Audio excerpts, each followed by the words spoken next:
இந்த மசாலா கார்ன் பண்ணதுக்கு sweet corn வாங்கி இந்த மாதிரி உரித்து எடுத்துக்கலாம்.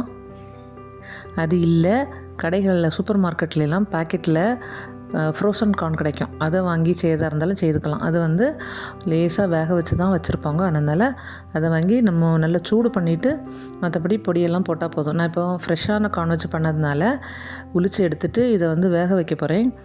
எந்த ஒரு ரெசிபி பண்ணும்போதும் நம்ம ஃப்ரெஷ்ஷாக செய்யும்போது அதுக்குள்ளே டேஸ்ட்டும் ஹெல்த் பெனிஃபிட்டும் ஜாஸ்தி தான். அதனால் நான் வந்து ஃப்ரெஷ்ஷான கார்ன் வாங்கி இந்த மாதிரி உரித்து எடுத்துகிட்டு இதில் தான் பண்ண போகிறேன்.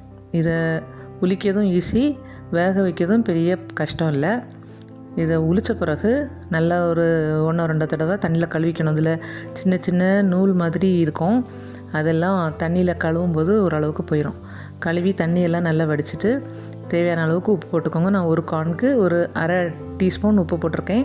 இது எங்களுக்கு கணக்காக தான் இருந்துச்சு. இப்போ குக்கரில் கொஞ்சமாக தண்ணி ஊற்றிட்டு இந்த தண்ணியில் ஒரு ரிங் வச்சுட்டு அதுக்கு உள்ள பாத்திரத்தை வச்சு மூடி வச்சு நம்ம வேக வச்சோன்னா உள்ளே தண்ணி இறங்காது. இல்லாட்டி அந்த குக்கரில் உள்ள தண்ணி அவ்வளவும் கார்னுக்குள்ளே போயிடும். இதை அப்படி மூடி வச்சுட்டு ஒரு 5-6 விசில் விட்டுக்கலாம். முழு கார்னை அப்படியே இட்லி தட்டில் வச்சு வேக வச்சு நிறைய பேர் அந்த மாதிரியும் பண்ணுவாங்க. ஆனால் அதில் நம்மளுக்கு உப்பு போட்டு வேக வைக்க முடியாது. அப்போ கார்னில் வந்து உப்பு உள்ளே பிடிக்காது. இந்த மாதிரி நம்ம போட்டு வேக வைக்கும்போது கார்னில் உப்பு நல்லா உள்ளே உரைச்சிருக்கும்.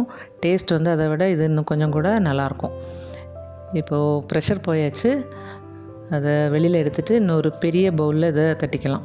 நீங்கள் வந்து உங்களுக்கு முழு கார்னை வேக வச்சு இளக்கிறது தான் ஈஸியாக இருக்கணும், அந்த மாதிரி பண்ணிக்கலாம். நான் வந்து டேஸ்ட் வந்து இது இன்னும் கொஞ்சம் கூட பெட்டராக இருக்குங்கிறதுக்காக தான் நான் இப்படி பண்ணுவேன். இதில் லேசாக தண்ணி நிற்கிறதுனால அந்த தண்ணியை எடுத்துகிட்டு கார்னை மட்டும் இன்னொரு பவுலில் மாற்றிட்டேன். இதில் நம்மளுக்கு எந்த அளவுக்கு வேணுமோ அந்த அளவுக்கு பட்டர் போட்டுக்கலாம். நான் கொஞ்சம் பட்டர் போட்டிருக்கேன். அதுக்கப்புறமா சாட் மசாலா பிடிக்காதவங்க அதை ஸ்கிப் பண்ணிவிட்டு பெப்பர், மிளகாய்த்தூள், உப்பு வந்து இது எங்களுக்கு கணக்காக தான் இருந்துச்சு. அதனால் 2வது உப்பு போட வேண்டிய தேவை வரல. உங்களுக்கு வேணால் 2வது உப்பு போட்டுக்கோங்க. கடைசியாக கொஞ்சமாக லைம் பிழிஞ்சு ஊற்றிக்கோங்க. எங்கிட்ட லைம் இல்லை. லைம் இல்லாட்டி கூட இது டேஸ்ட்டும் நல்லாவே இருக்கும்.